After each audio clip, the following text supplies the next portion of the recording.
Quand on me demande qu'est-ce que c'est la vie d'entrepreneur, je leur explique. Tu as un rendez-vous, tu es en retard au premier rendez-vous, tu as déjà une petite boule à l'estomac. Mais tu sais que ton deuxième rendez-vous, tu seras en retard aussi, puis le troisième aussi, le quatrième aussi. Toute ta journée, tu vas avoir cette boule à l'estomac. Et quand tu rentres le soir, tu veux juste c'est du silence. Et si tu fais des trucs sans arrière-pensée, mais tu le fais parce que tu trouves que c'est correct, juste pour aider, quand tu as besoin, les gens ils reviennent. J'ai dit écoutez, je vais créer une société, ça serait bien peut-être qu'on puisse collaborer ensemble. Ils m'ont dit vous avez tellement été correct avec nous toutes ces années, on va vous aider. On sait pas comment, mais on va vous aider. J'ai travaillé avec tous ces gens. T'avais combien de salariés exactement? On avait en moyenne salariés. On était spécialisé dans la construction d'infrastructures de télécommunications. Comment on fait pour être à la tête d'une société comme ça? On l'a créé.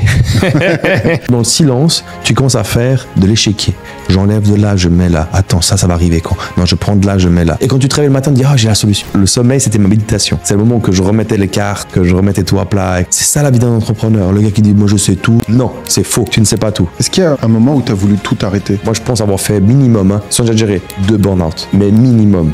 Les gens ils me parlaient. Je savais ce que je devais dire, j'arrivais pas à parler. J'ai toujours construit ma société avec une vision que demain, elle peut fonctionner sans moi. Mais si le maître d'orchestre n'est pas là, c'est compliqué. Comment tu fais pour te relever? Personne n'est là pour toi dans le même moment. Personne. Tout le monde est là quand il fait beau. Pour toi, c'est évident en fait que tu lâches pas tant que t'as pas obtenu ce que tu veux? Ouais, je lâche pas. Aujourd'hui, ça serait quoi ta plus grande peur? Une peur que t'oses pas forcément dire, mais que t'as besoin d'assumer.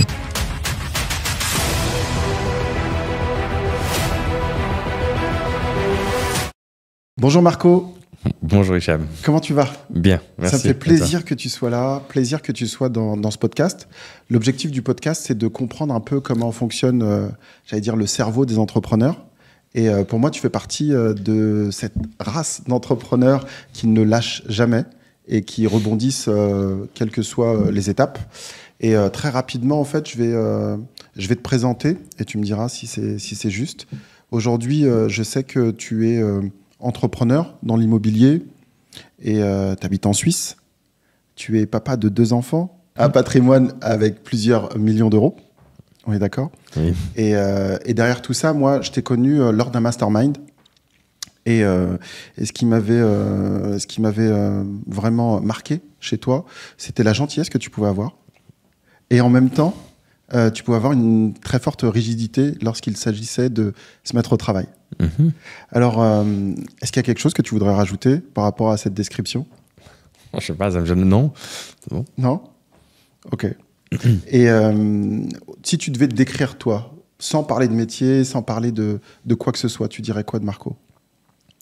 Je dirais Marco, 43 ans, papa de 2 petits-enfants, 6 et 3 ans, un garçon et une fille, en couple avec la maman. Et je suis fils d'émigrés portugais et je vis en Suisse. Voilà, je suis passionné de relations humaines, de voyages, de sport extrême. Et puis voilà, un peu. Ok. Et aujourd'hui, moi, je t'avais connu, tu étais à la tête d'une société dans les télécoms qui avait, alors je sais plus trop, une 30aine de millions de chiffre d'affaires que tu devais faire annuel, c'était ça? Tu avais combien de salariés exactement? On avait en moyenne une centaine de salariés. Ok. J'ai eu au total plus de 300 employés qui sont passés, je dirais. Mais en moyenne, on était une centaine. Ok. Ouais. On était spécialisé dans la construction d'infrastructures de télécommunications. Et comment on fait pour être à la tête d'une société comme ça? On l'a créé. C'est-à-dire qu'au départ, il n'y avait rien du tout? Page blanche. Ok. Et puis, en fait, il faut que je revienne en arrière parce que je ne peux pas parler de ça comme ça. En fait, il faut qu'on revienne vraiment, je dirais, peut-être à mon cursus où je suis arrivé là. Mais moi, là-bas, je suis électricien de métier. Ah, ok. Moteur électricien. J'ai fait un apprentissage de 4 ans. Après, j'ai fait un raccordement en télécom informatique. Après, j'ai fait un autre raccordement en chef de projet. Et puis, je me suis spécialisé dans tout ce qui est économie d'entreprise.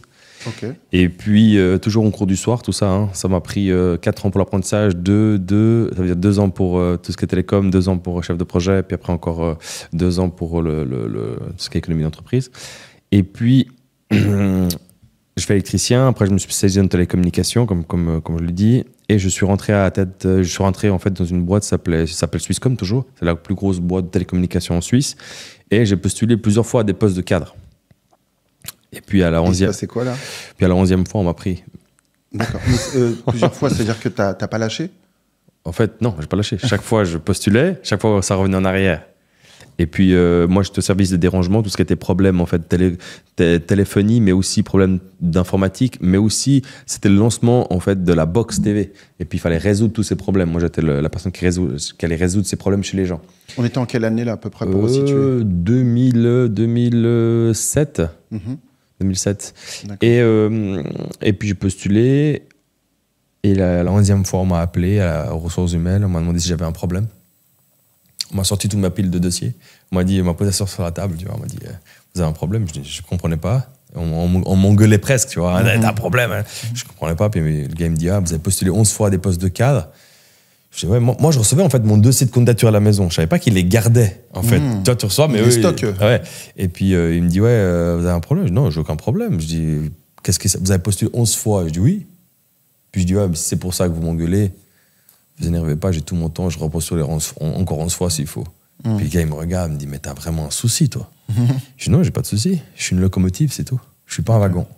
C'est-à-dire que tu lâches pas? Je lâche pas. Ça a toujours été comme ça chez toi? Toujours. Ok. Parce que quand t'as appris à marcher, t'as réussi le premier coup? Non.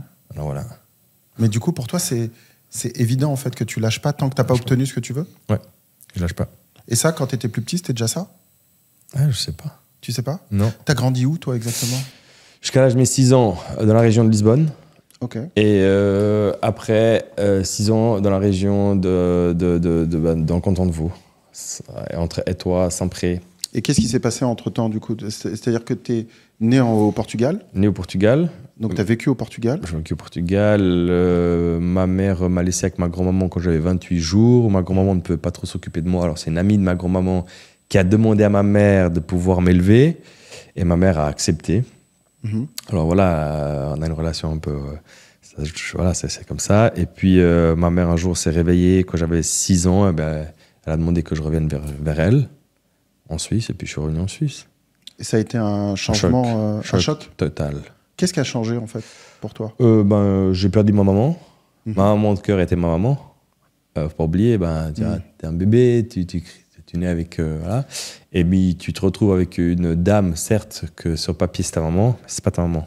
T'as 6 ans. Tu la connais pas? Tu la connais pas. Elle n'a pas élevé des enfants, elle sait pas gérer des enfants.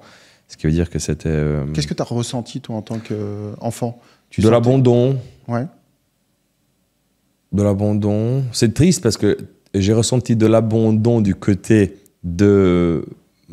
pas ma vraie mère. Tu vois, c'est pas du côté de ma mère réellement que c'est elle au départ qui m'a abandonné. Alors j'ai senti le contraire de l'abandon, mais de la compréhension quand tu as 6 ans aussi, parce que j'avais des frères et des sœurs, je revenais vers eux aussi. Alors je comprenais un peu, mais très dur. Donc tu avais des frères et sœurs aussi qui plus étaient... âgés, qui étaient eux avec ma grand-maman, qui sont venus en même temps, en Suisse. Ok. Ouais. On a 6 et 7 ans de différence. Et c'est quel climat au Portugal? Parce que tu passes de Portugal, j'ai l'impression qu'en arrivant en Suisse, j'ai rien contre les Suisses, mais j'ai l'impression que le climat n'est pas le même en tout cas. Quand tu parles climat, intérieur et extérieur, c'est-à-dire que le Portugal, il fait beau. Ce climat-là, je le ressens pas. Je le ressens pas en tant qu'enfant. Et côté chaleur humaine? Énormément, parce que j'étais dans une famille très catholique.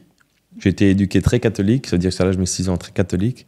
Et je reviens avec des valeurs très fortes.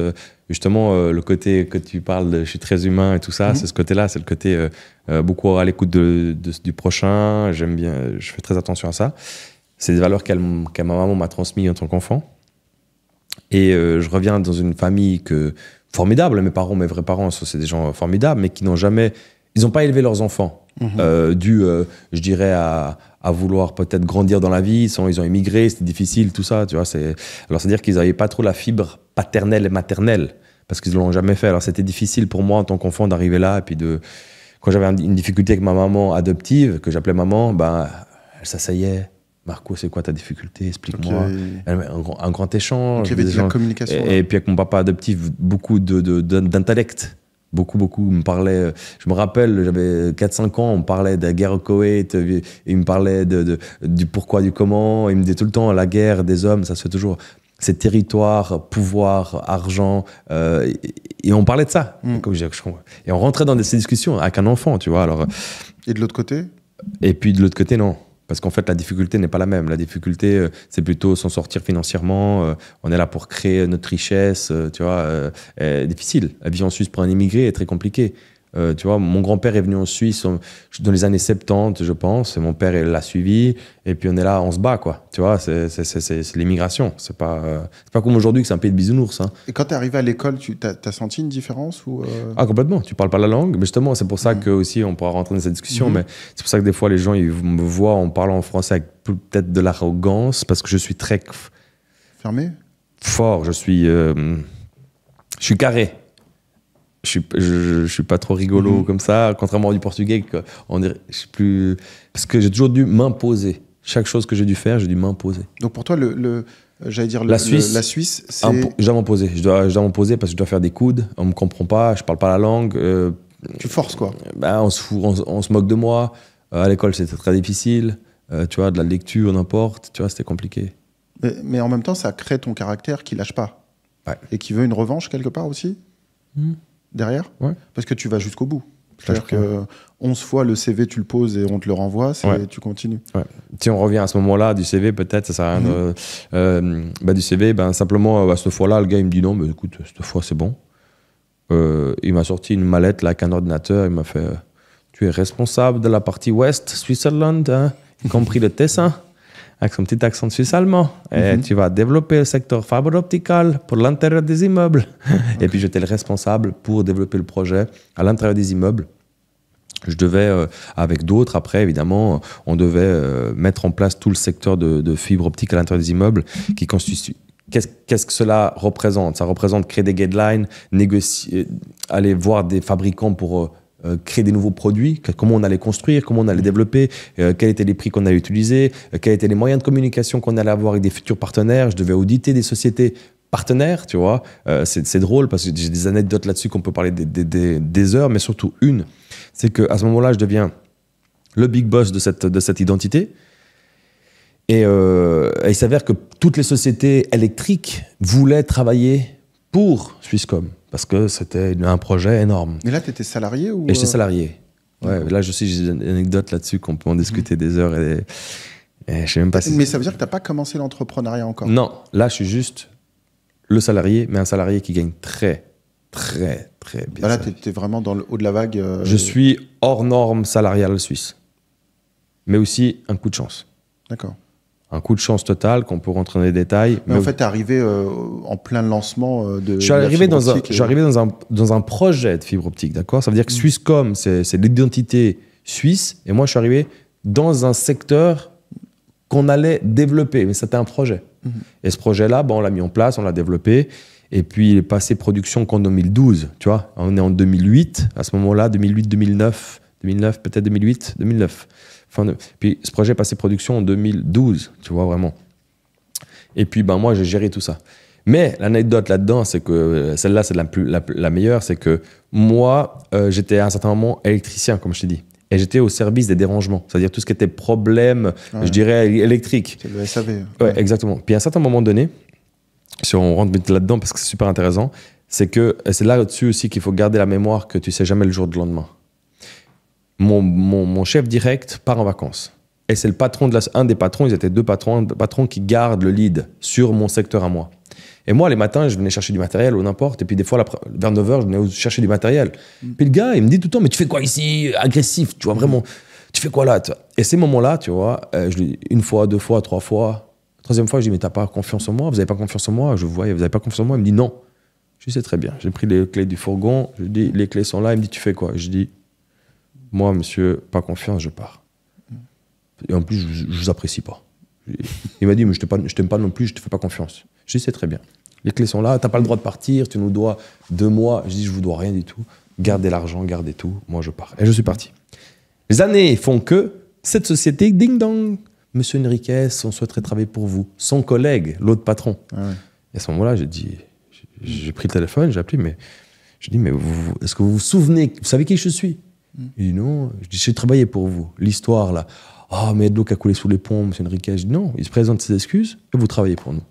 Okay. Et pour finir, il n'a pas présenté ses excuses, mais l'autre, il est revenu, il a dit, voilà. Je dis, J'ai pas d'ego, je dis, on s'en fiche, venez travailler quand même. Mais pour dire, tu sais jamais sur qui le lendemain, tu vois. Et ça, faut le retenir, quoi. Tu veux pas non plus toujours être. C'est marrant parce que tu vois que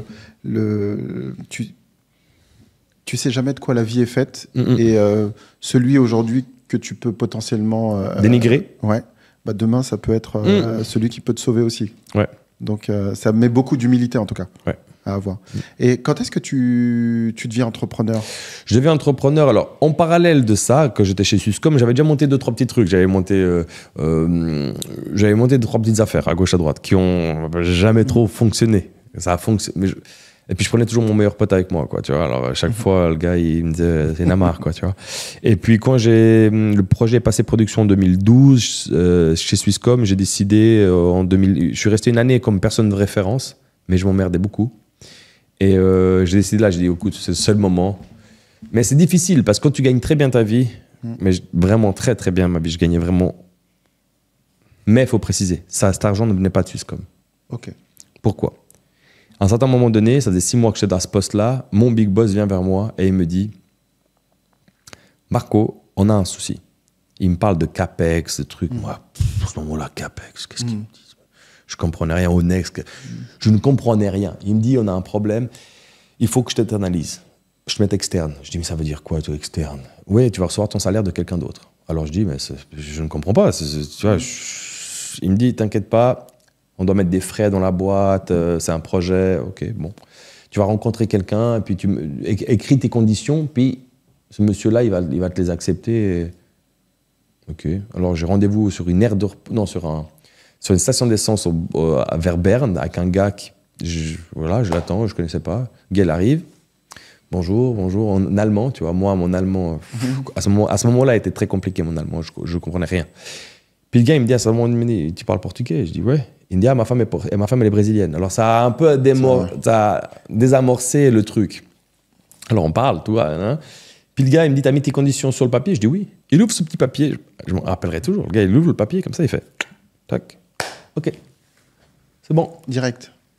Et là, tu t'es dit quoi? Je me suis dit, j'ai merdé. Je suis même été prendre le bloc-notes à la maison que j'ai fait avec le crayon pour voir si qu'est-ce que j'avais écrit. Tu vois, j'ai dit, j'ai mis un 0 de moins, j'ai mis un 0 de plus, tu vois. T'as senti qu'il y avait quelque chose? Mais quand je me suis dit, j'ai merdé quelque part, j'ai oublié un 0. Le gars, il a regardé le truc, il a dit que c'était bon. Il a dit, ok. Il a dit, c'est bon. Puis tiens, là, j'attends un mois, même pas, 2 semaines plus tard, je vois 50 000 sur mon compte. Pour acheter la voiture, je dis, je vais m'acheter une Mini Cooper S, tu vois, tranquille. J'étais toujours en ville, il me fallait une petite bagnole, tu vois. Et puis voilà, puis mon salaire.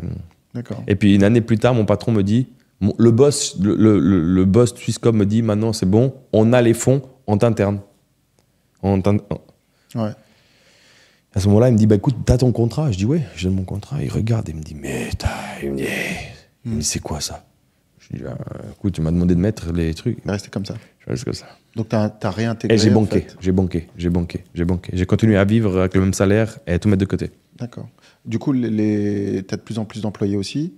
En interne, après, il y avait une 50aine de personnes qui étaient venues. Ouais. Et puis en 2012, comme c'est passé production, bah moi je m'emmerdais et j'ai dit je vais créer ma propre boîte de télécom. J'avais la vision, tu vois. Et de nouveau, on va revenir sur un point important, qui était que quand j'étais le boss là-bas, dans ce pool-là, chaque fois qu'une société qui travaillait pour Swisscom, elle perdait de l'argent, je leur demandais qu'ils m'expliquent le pourquoi. Ah ouais. Et à chaque fois, je me posais à la table et j'essayais de comprendre. Et je leur disais, OK, je vais vous donner un travail qui va vous rapporter de l'argent. On va en trouver un, on va récupérer tout ça. Et d'avoir été correct avec ces gens, quand j'ai créé ma boîte, je suis allé les voir. J'ai dit, écoutez, je vais créer une société, ça serait bien, peut-être qu'on puisse collaborer ensemble. Et tout le monde m'ont dit, M. Enriquez, vous avez tellement été correct avec nous toutes ces années, qu'on va vous aider. On ne sait pas comment, mais on va vous aider. Ben, j'ai travaillé avec tous ces gens. Ok. Tous ces gens, j'ai travaillé avec eux. Donc là, ils étaient, je veux dire, c'était loyaux, c'était fidèles et ils ont dit. Mais c'est là que tu dis, si tu fais des trucs sans arrière-pensée, mais tu le fais parce que tu trouves que c'est correct.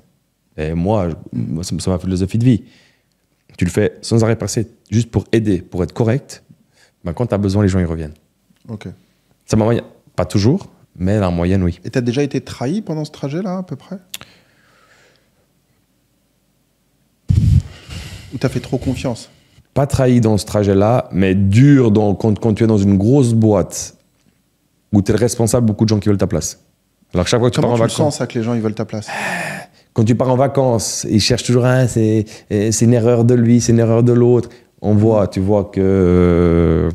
Tu vois qu'ils cherchent la petite bête, tu vois. Et t'étais stressé quand t'étais, je veux dire, à la tête de la boîte ou Mais j'ai travaillé plus que personne parce que j'avais pas les compétences. Donc ça veut dire que on m'a donné une opportunité. Ouais. Et pour moi, c'était le moment de déclic, de dire waouh, enfin une opportunité, un poste que j'aurais pas pu normalement avoir. Juste si tu fais une grosse école, tu sors d'un NBA ou autre, tu vois. Mais t'as jamais senti que tu te sentais inférieur parce que tu n'avais pas un MBA ou quelque chose comme ça? Au contraire. Tu te dis quoi? Je me dis que c'est le moment de prouver. Je suis pas inférieur. Sans dénigrer, je vais expliquer ma manière de voir la vie. C'est pas parce que tu as lu les meilleurs bouquins au monde. Ça, je reviens dans le monde d'entrepreneuriat, comme moi je le vois. Il y a plein de gens qui font des MBA, qui font plein de choses, et je respecte ça parce que c'est super difficile, et peut-être que j'y arriverai pas. Mais ils ont le meilleur bouquin pour savoir nager. Ils l'ont lu. Ils savent nager. Ils savent qu'ils doivent respirer, bouger les deux bras, bouger les deux jambes. Par contre, ils n'ont jamais sauté dans le bassin. Moi, je suis dans le bassin. Je suis dedans, moi. Dans le bassin, je suis dedans. Des fois en dessous, des fois moi, je suis dans le bassin, je suis là. Et... Je sais comment c'est. Lui, il n'a jamais sauté dans le bassin. Mais il sait aller chercher l'information. Ouais. C'est un avantage. C'est ça que je me suis toujours dit. C'est que moi, je sais faire. Je ne sais pas peut-être le mettre sur papier, mais je sais le faire. Et alors, j'avais aucune crainte que ce que j'allais faire, j'allais réussir à le faire. Et comment tu gagnes cette confiance? Parce que j'ai une règle. Ouais. Je ne sous-estime personne, mais je ne me sous-estime pas non plus. C'est ma règle de vie. Et c'est comme à des examens que j'ai fait dans la vie ou n'importe quoi. Pourquoi tu es plus que moi? À un certain moment, tu manges et tu te trouves au même endroit que moi après avoir mangé. On est tous fait pareil. Ce qui veut dire que... T'as ta chance aussi, toi. Ouais. Moi, mentalement, je dis tout le temps, personne n'est inférieur à personne. On est tous pareils. Qu'est-ce qui t'a ralenti, à ton avis? Différentes choses.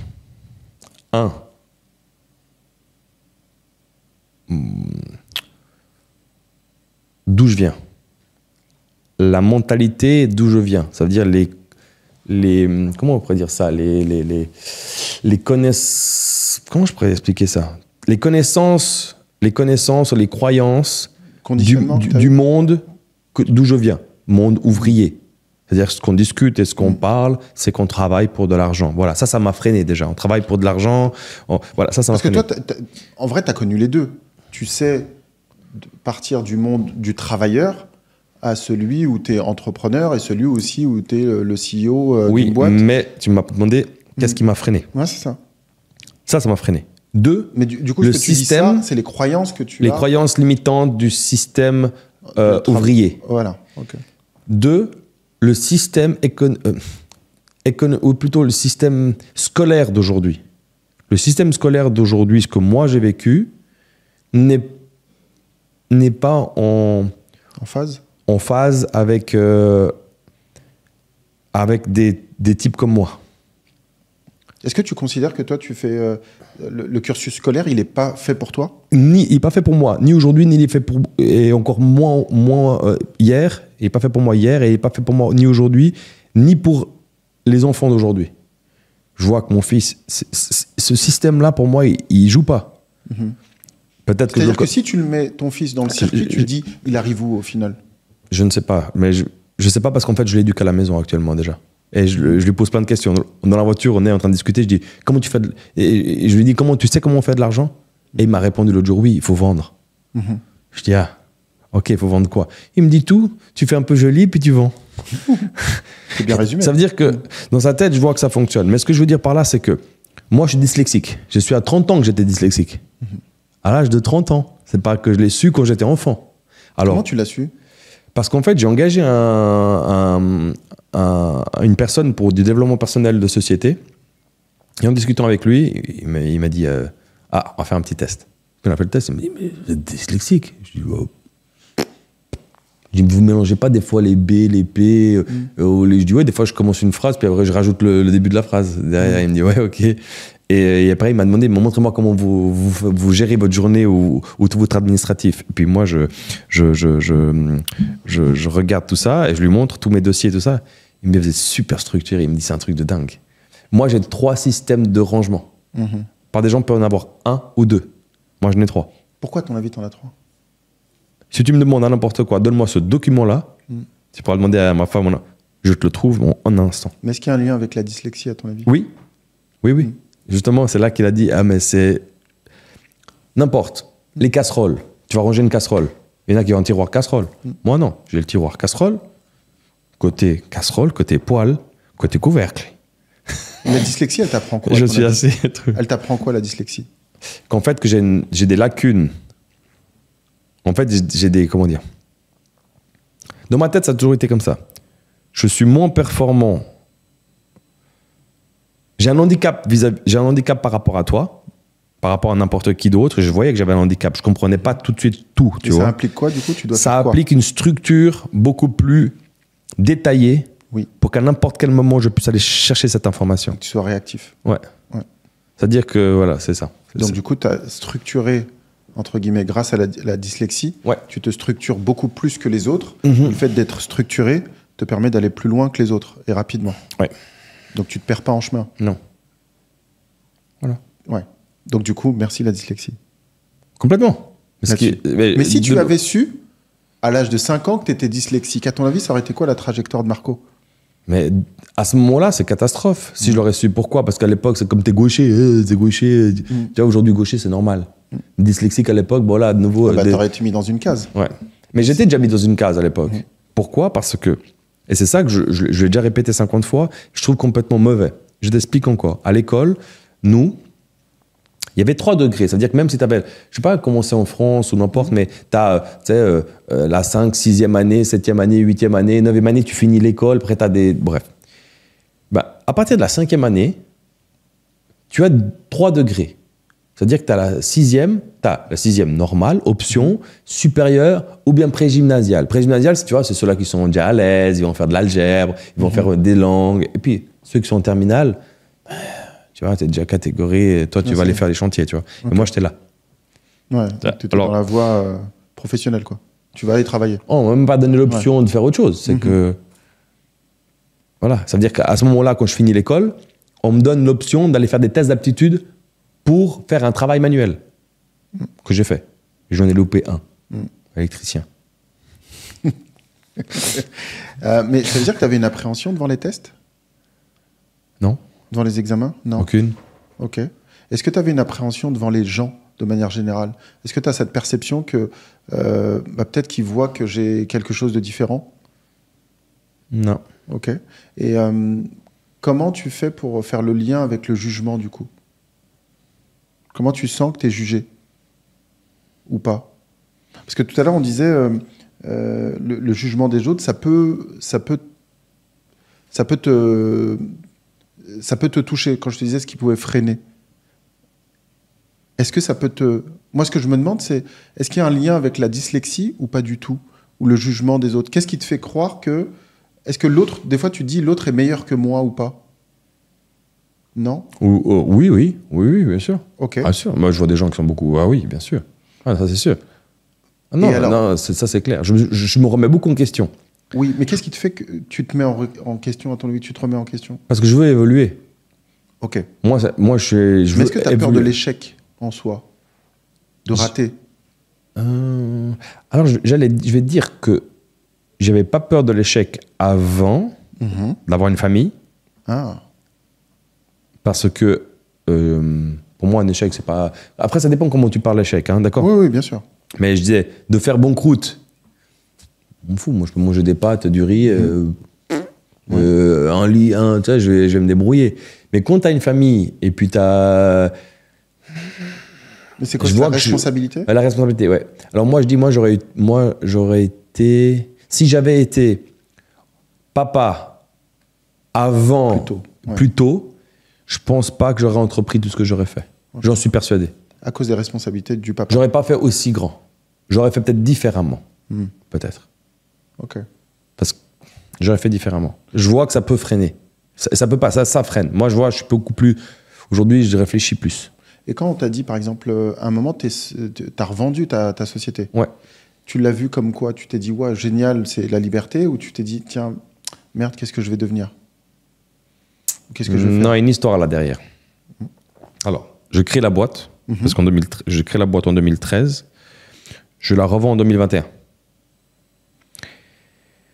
Et là-dedans, on peut en parler des heures, de la psychologie, de la manière de l'humain, comment le traiter, toutes les difficultés de la gestion d'une entreprise. Parce que là, c'est là le nerf de la guerre, je dirais, de la difficulté d'un entrepreneur. C'est la gestion, c'est de la liquidité, la gestion du risque, de l'humain.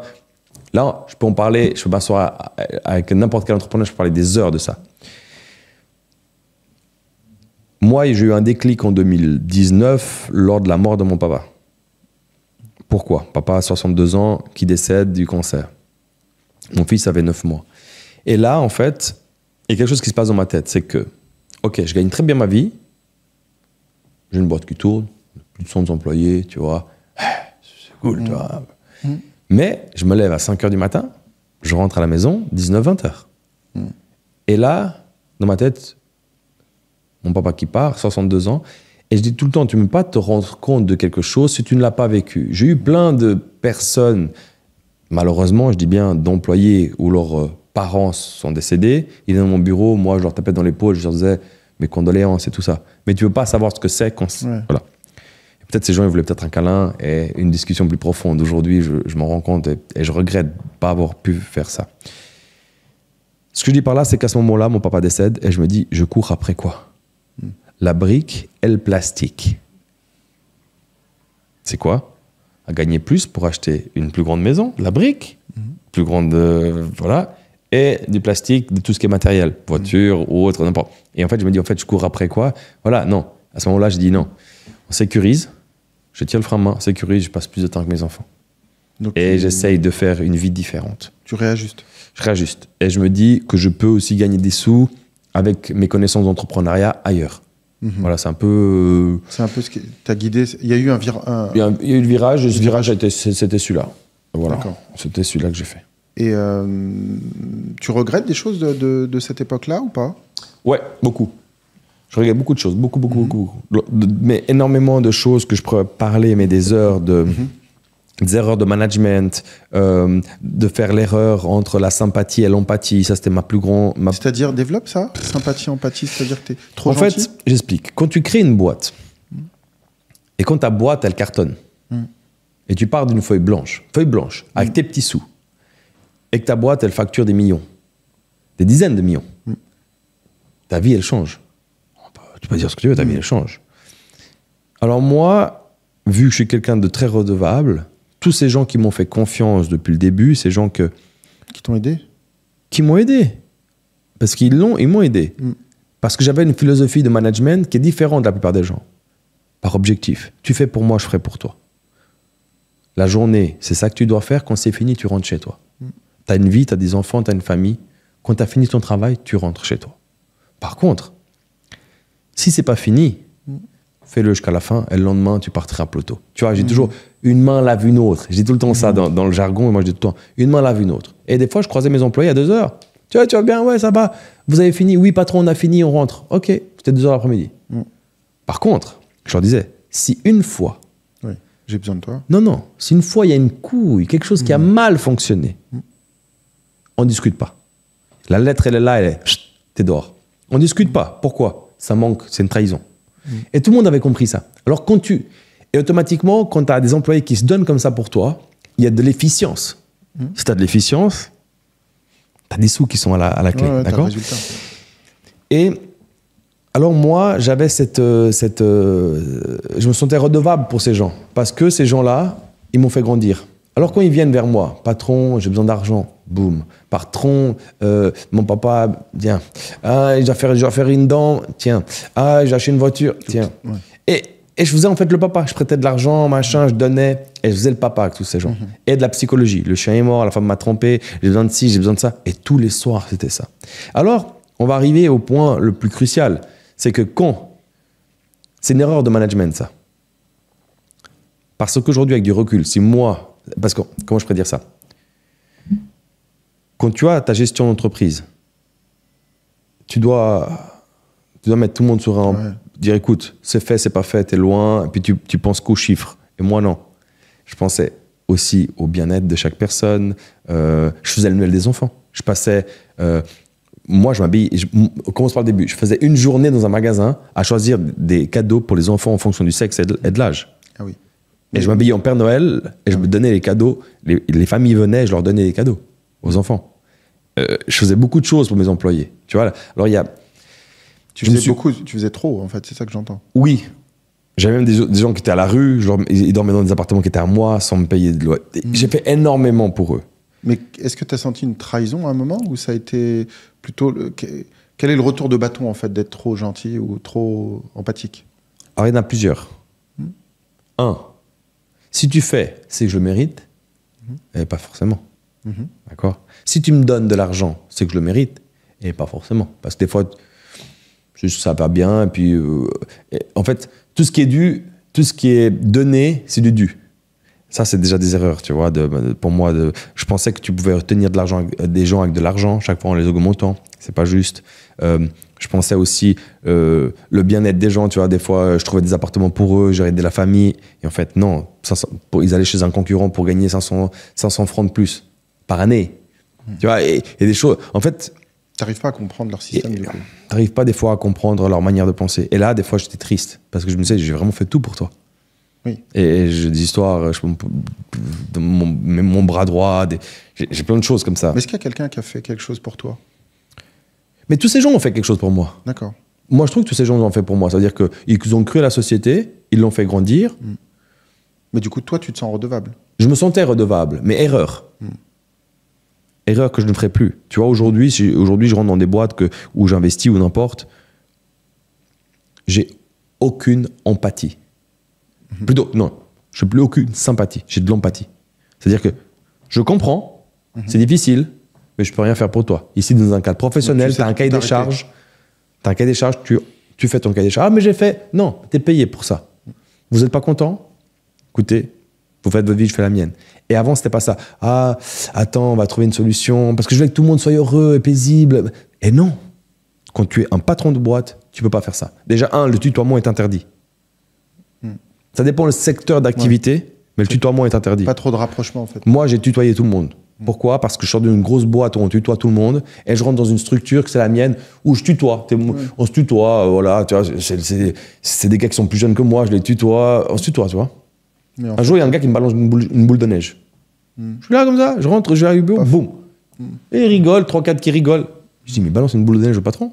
Je rentre dans le bureau, je vous attends en haut. Il y a quelque chose qui se passe dans ma tête, je dis, mais attends. Où est-ce que j'ai merdé? Parce que moi, je dis tout le temps, ouais, moi, j'aime pas la faute sur l'autre. Où est-ce que j'ai merdé pour qu'ils se permettent de faire ça? pour toi, là, du coup. Là. Ouais. Le soir même, on était déjà une trentaine. J'ai fait venir tout le monde, j'ai expliqué. Dorénavant, je vous dois tout le monde. Parce que je pense qu'il y a un problème. Parce que dans la plupart des gens, le tutoiement, je suis ton pote. Je suis pas ton pote. Je suis ton patron. Alors, ceux qui veulent me tutoyer, vous me tutoyez, mais moi, je vous vois. C'est plein d'erreurs de management, tu vois, que tu es nouveau patron, tu sais pas, tu comment... Et ça, c'était dangereux, ça. Très, très dangereux. J'avais noté une question, c'était, à ton avis, c'est quoi le prix caché de la réussite? Solitude. Solitude, incertitude. Celui qui dit qu'il est sûr dans tout ce qu'il fait quand il a réussi, c'est qu'il est accompagné. Mais je dirais beaucoup... Des prises de décision solo. Ouais. Moi, beaucoup de fois, j'ai des anecdotes. Je rentre dans mon bureau. Non, je rentre au bureau.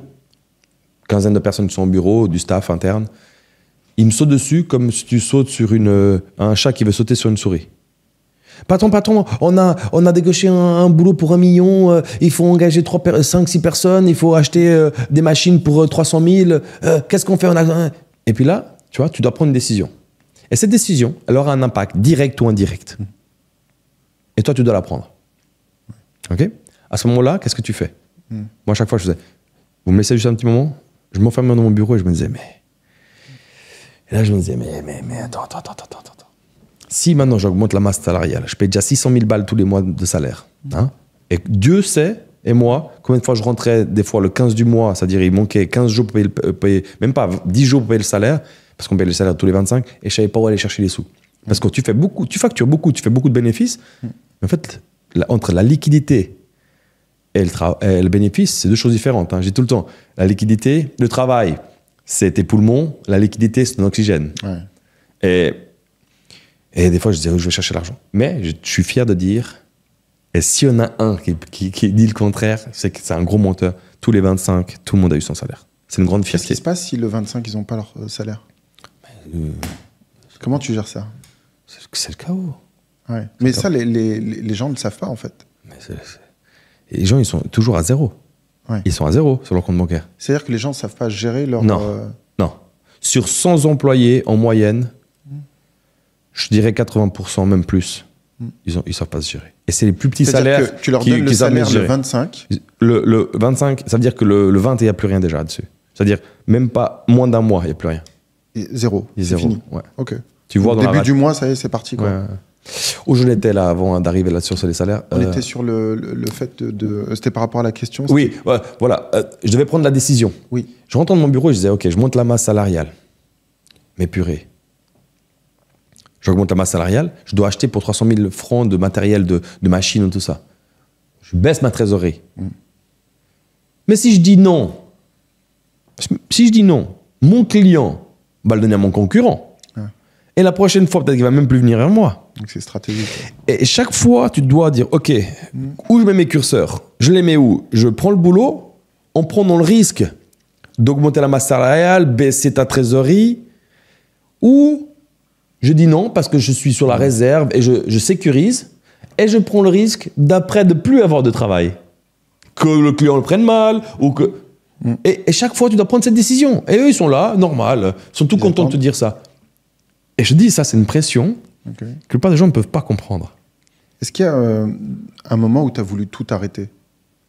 Tellement de fois. Moi, je pense avoir fait minimum, sans exagérer, je pense avoir fait 2 burn-out.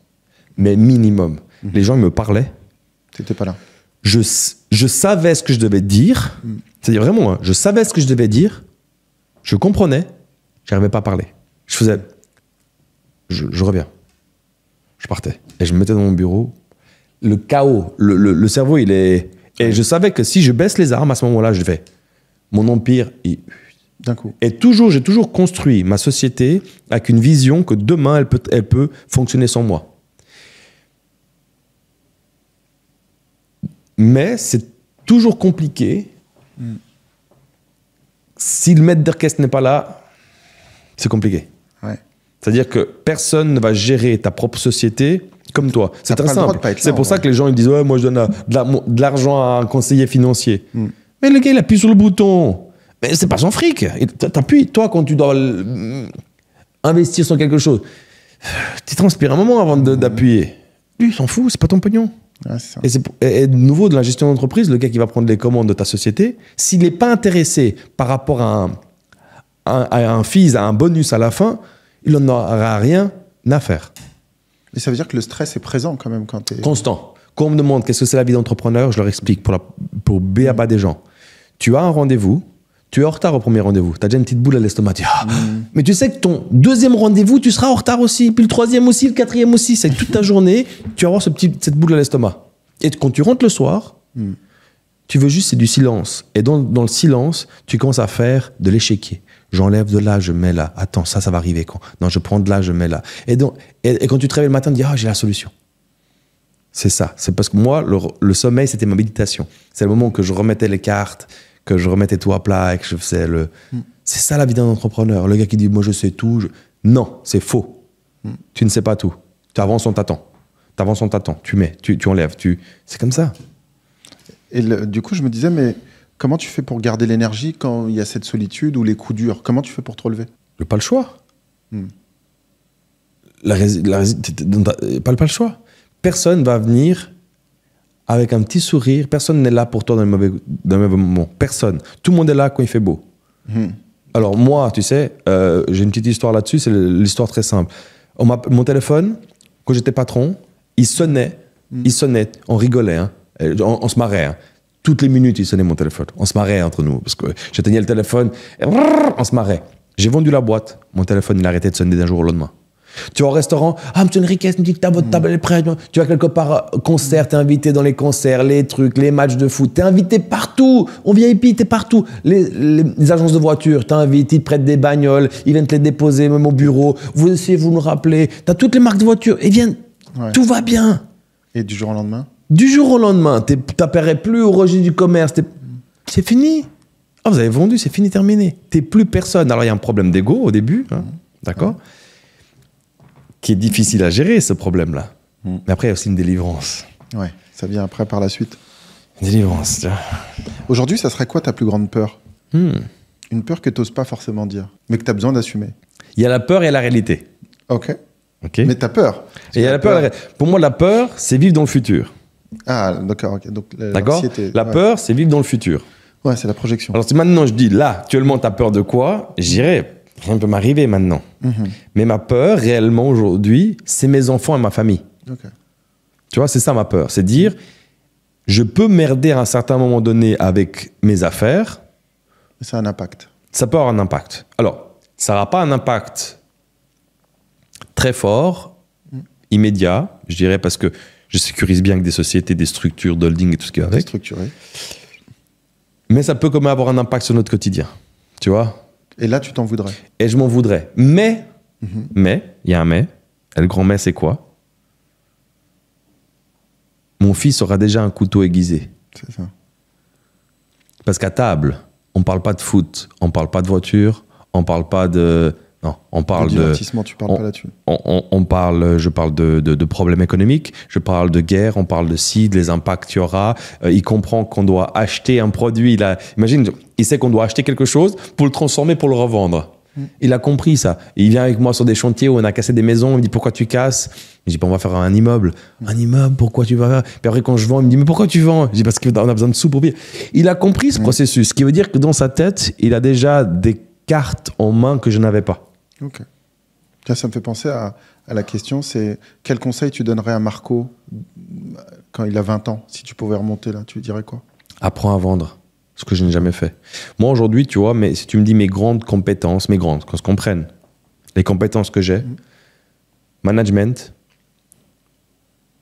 vision, stratégie, j'arrive à mettre des gens ensemble qui ne s'aiment pas pour arriver à un objectif. C'est ma grande force, ça, vraiment, de comprendre. J'arrive à fidéliser les gens. Je pense que cette énergie, cet impact. Ouais. Tu les mets tous ensemble. Voilà. En fait, je suis un patron de club, entraîneur, parce que moi, j'ai cette vision, toujours, quand on a discuté souvent, je dis, la gestion d'entreprise, pour moi, c'est comme un club de foot. Et même, je ne suis pas très foot. Il y a les joueurs et les entraîneurs. Et il y a le staff technique et tout ce qui est avec. Moi, je suis bon pour être cette personne-là qui va aller chercher les bons joueurs pour réussir mon match. Ouais. Donc c'est-à-dire me structurer une entreprise, mettre les gens au bon endroit pour arriver à mon objectif, tu vois. Et ce qui me manque dans mes skills, je dirais aujourd'hui, où je ne suis pas, et malheureusement, hein, je dis bien malheureusement, et je suis en train de travailler dessus, c'est être plus vendeur. Ok. Savoir bien vendre. Parce qu'aujourd'hui, et c'est quelque chose que je vais sûrement dire à mon fils et à mes enfants d'apprendre, c'est la vente. Si tu es bon vendeur, tu peux toujours t'en sortir. Oui. Tu peux tout vendre. Ouais.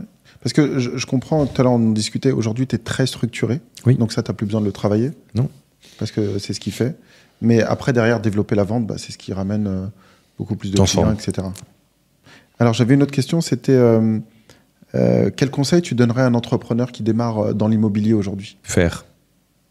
Tu sais, les conseils de dire ouais, il faut apprendre, il faut structurer, machin. Il faut faire. C'est en forgeant que tu deviens forgeron. Ouais. Fais. Donc on retombe dans la piscine. Vas-y, saute dans le bassin. Vas-y, saute dans le bassin. Prends des comment on appelle ça, des bouées. Des bouées, mais saute quand même dans le bassin. Vas-y dedans et mets-toi au bord, mais vas-y dedans. Qu'est-ce qui fait qu'aujourd'hui les gens ils ont peur de sauter, à ton avis? C'est l'économie, pas l'économie, le système qu'on a aujourd'hui. Il est cadré d'une manière que tu vas travailler, vide bien ton compte à la fin du mois pour que lundi tu retournes travailler. C'est ce que fait comme ça. La matrice, toi? Ouais. La matrice, c'est quoi pour toi? La matrice, c'est très simple pour moi. C'est je trouve que le système, il est fait d'une manière tellement claire que je ne comprends pas que les gens n'arrivent pas à le voir. Tu travailles, tu cotises pour un système de santé et de retraite qu'on sait, tout le monde, que ce système ne te fera pas et ne te sera, comment dire, ça ne sera pas suffisant pour tes vieux jours. Tout le monde le sait. Mais alors pourquoi vous donnez cet argent à l'État pour qu'ils le mettent sur un S&P 500 ou sur des choses? Mais faites-le vous-même. Il y a les terrains composés. Je n'arrive pas à saisir ça. Ouais, mais en fait, tu donnes de l'argent à quelqu'un qui utilise cet argent pour faire quelque chose que tu aurais pu le faire toi-même. Et aujourd'hui, c'est la plus belle des inventions. Tu prends ton argent que tu gagnes, tu le mets sur un S&P 500 ou sur n'importe, hein, je parle des S&P 500, mais il y en a d'autres, des intérêts composés, et tu sais automatiquement qu'un jour, tu auras beaucoup plus qu'en mettant cet argent sur ton, je sais pas en France comment ça s'appelle, mais... Sur ton compte, du moins, où tu le poses où? Aujourd'hui, quand tu as un salaire, ouais. tu as une partie qui passe en assurance sociale. Ah, tu veux dire... la retraite. La retraite, ouais. Ouais. Et tu vois, il y a trop de cotisations. Ouais. Et en fait, le système, il est fait pour vraiment pour te... Le système, il est fait pour nourrir le système. Mais pas forcément pour te nourrir toi. Non. Et je dis, et je le redis, personne peut devenir riche en travaillant pour quelqu'un. Point. Oui. Et tu as été des deux côtés. Et j'ai des deux côtés. Et en gagnant très bien ma vie, t'as vu? Oui. En gagnant très bien ma vie. C'est ça. C'est pas... t'avais un SMIC et... non, c'est tu gagnais plus de 20 000 euros par mois. Et t'aurais pu rester dans cette situation-là. Mais il y avait presque... En gagnant ça, j'avais... en fait, en Suisse, c'est des échelles d'impôts. Hein. Okay. Si tu gagnes 100 000, tu as 17% d'impôts sur ton salaire. Si tu en gagnes 200, tu as 34% d'impôts. Okay. Fais les calculs. Tu te dis, mais en fait, je gagne toujours plus, mais en fait, ton échelle augmente. Il te reste moins. Ouais. Il faut pas être employé. Règle de base, si vous voulez gagner de l'argent, devenez votre propre patron. Si tu avais une phrase qui résume ce que tu as appris dans ta propre vie, ça serait quoi? Vas-y, fonce. Okay. Ce que je ne mets pas souvent en application. C'est vrai? Aujourd'hui. D'accord. Tu vois, par rapport à ces réseaux sociaux, qu'aujourd'hui, que l'idée, c'est de transmettre mon savoir afin que les gens puissent grandir et se développer. Vraiment, moi, je vise ça. Alors, comme j'ai dit, on en a discuté, je vise beaucoup la communauté portugaise, brésilienne ou bien africaine parce que c'est ma communauté, tu vois, portugaise. Et j'ai envie d'apporter ce soutien-là à tous ces gens. Et ça fait combien de temps qu'on en discute? 3, 4, 5 ans, 4 ans peut-être que j'ai ça. Et que je veux pas le faire parce que... Vas-y, fonce, on dit tout le temps. Mais là, j'ai pas... Parce que le jugement de l'autre... Ouais. Ce jugement, tu l'as eu depuis longtemps? Je crois que c'est le syndrome de l'imposteur. Ouais. Tu vois? Mais souvent, le syndrome de l'imposteur, les gens se disent si j'avais plus de diplômes, j'aurais pas forcément ce syndrome. Et je connais beaucoup de gens qui ont des diplômes et qui ont le syndrome. Le syndrome, il n'est pas forcément lié à... C'est la perception que tu as de toi-même dans le job. Toi, tu penses que les gens critiquent beaucoup? Moi, le premier. Moi, je critique, tu vois. C'est triste à dire, mais tu vois, je vois des fois une personne en surpoids, je suis le premier à dire oh, bah, elle va un petit peu à la salle, tu vois. Et puis après, je dis ça, mais non, peut-être qu'il est malade, peut-être que... Tu vois, oui. je suis le premier à le faire, tu vois. Alors, je suis pas toujours... Oui. Mais cette habitude-là, c'est toujours plus, en fait, c'est d'être meilleur. C'est parce que moi, je suis toujours... Tu vois, un truc tout bête. Je fais une séance avec mes collaborateurs quand j'avais ma boîte. Ma règle de base, à la fin de la séance, ou même avec des clients, qu'on était avec des clients, puis avec mes collaborateurs, à la fin de la séance, je voulais un débriefing. Est-ce que j'ai dit quelque chose qui n'allait pas? Qu'est-ce que vous pensez que je peux m'améliorer? Moi-même, je faisais le processus pour qu'eux puissent le faire entre eux. Oui. Toujours l'évaluation permanente pour dire, OK, on se remet en question, on évolue, on grandit. Tu vois? Moi, le patron, que je dis à mes employés, jugez-moi. Oui. Parce que je veux être meilleur, je veux grandir, je veux évoluer. Et pour ça, tu dois te remettre en question. Oui. Tu dois avoir un jugement. C'est ça, en fait. C'est que plus tu cherches à être meilleur, plus tu es obligé de te comparer. Mais le truc, c'est de se comparer aux autres et pas forcément de se comparer à son propre moi d'avant. C'est-à-dire que si je regarde Marco il y a 10 ans, et le Marco d'aujourd'hui, il a évolué. Et c'est pour ça que je dis, je veux transmettre ce savoir-là. Le savoir que j'ai et ma vision, ma perception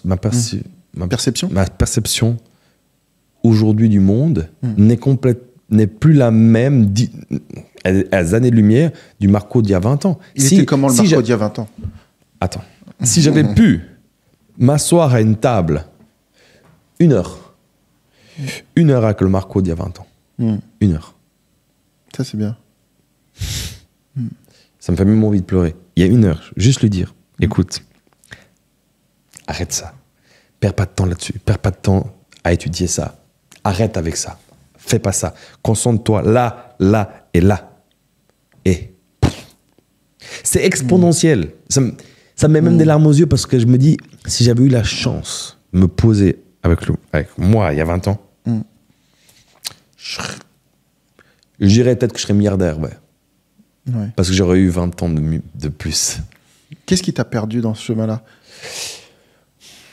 Là où t'as posé ton regard, en fait, où t'aurais pas dû. À vouloir être un spécialiste d'un peu de tout.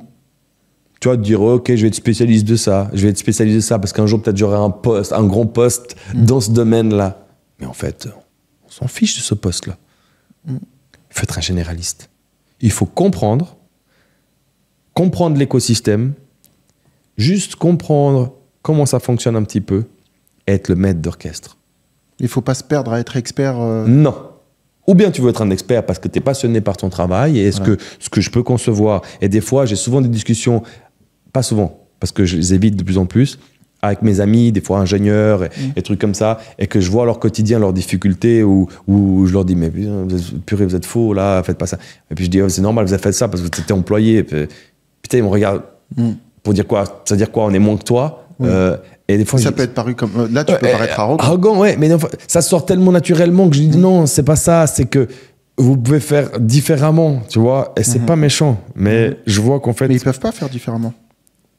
Ils peuvent faire différemment, mais ils n'ont pas la connaissance pour. Ils ont été conditionnés pour ne pas faire différemment. Voilà. Alors si j'aurais pu me poser avec Marco il y a 20 ans, pas là. Je te dis que je leur ai dit, écoute, apprends à vendre, apprends à être un bon manager, continue avec ton côté humain, parce que l'union fait la force. Et fonce. N'hésite même pas une seconde. Saute dans le bassin, accroche-toi, saute, vas-y. Sans forgeron, quand devient forgeron, vas-y. Fonce. Il avait peur de quoi, Marco, il y a 20 ans? Mais je n'avais pas les connaissances. C'est pas peur. J'avais peur, honnêtement, j'avais peur de rien. Mais en tout cas, tu pensais qu'il fallait les connaissances pour réussir. Ouais. Il fallait lire tout le bouquin avant de sauter dans la piscine. Oui. Non. Il fallait le lire plusieurs fois, le bouquin. Ah ouais. Il fallait le lire, le relire et le connaître par cœur. Et après... seulement après, tu pouvais toucher l'eau. Ouais. Qui dit ça? Ça vient d'où, ça? De l'école. Ouais. Du système d'aujourd'hui, de l'école. Tu dois apprendre une poésie par cœur, tu dois être bon en mathématiques avec de l'algèbre. Tu as un exemple aujourd'hui. Pourquoi? Alors, je peux concevoir qu'on va apprendre aux enfants à comprendre un calcul mathématique ou de l'algèbre, à dire voilà, pour trouver une solution, machin. Mais pourquoi vous le faites à la main? Et des calculettes aujourd'hui, il va comprendre le système avec une calculatrice. Et même aujourd'hui, il y a ChatGPT, il y a des trucs, il y a des outils, mais implémentez-les dans votre écosystème. Et tu vois, on va tellement vite que le système académique est encore resté derrière un peu, tu vois. Et moi, je partirais du principe de dire à Marco, il y a 20 ans, écoute, va plus loin. Va voir des gens... J'aurais juste aimé connaître quelqu'un qui est réussi. Tu vois, aujourd'hui, il y a Internet. Tu vois, sur YouTube, tu vas voir un gars qui a réussi, tu vas dire, écoute, il faut que je fasse sa connaissance. Un gars qui vient, qui dit, écoute, discutons, machin. Même, j'aurais fait un crédit, j'aurais payé 20 000 balles pour m'asseoir à une table avec quelqu'un. Je l'aurais fait. Mais il n'y avait pas, je connaissais personne.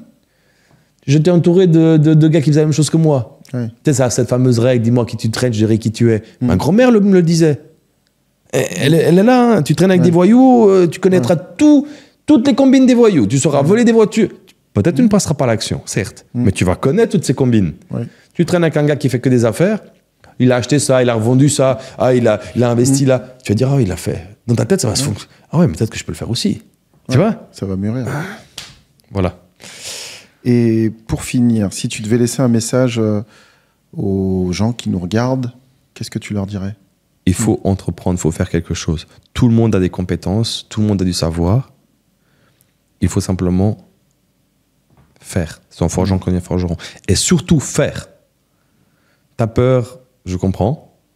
Et toujours, pour ceux qui ont un travail, très souvent on dit, je ne vais pas quitter mon travail pour faire ça. Non, fais-le à côté. Fais-le à côté, entreprends quelque chose, s'il te plaît. Je dirais vraiment, entreprends quelque chose. Moi, ce que j'entends, c'est que tu dis, même si tu as ton travail, c'est ose faire quelque chose à côté. quelque chose à côté et entreprends et sors de la matrice un peu. Et... Vraiment, j'ai vraiment envie d'apporter cette aide à tout le monde, c'est-à-dire, tout est là. Aujourd'hui, en plus, avec toute l'information qu'il y a. Comment on te retrouve sur les réseaux? Marco Enriquez. Ok, je mettrai le lien. Et puis voilà. Merci beaucoup, Marco. Merci à toi.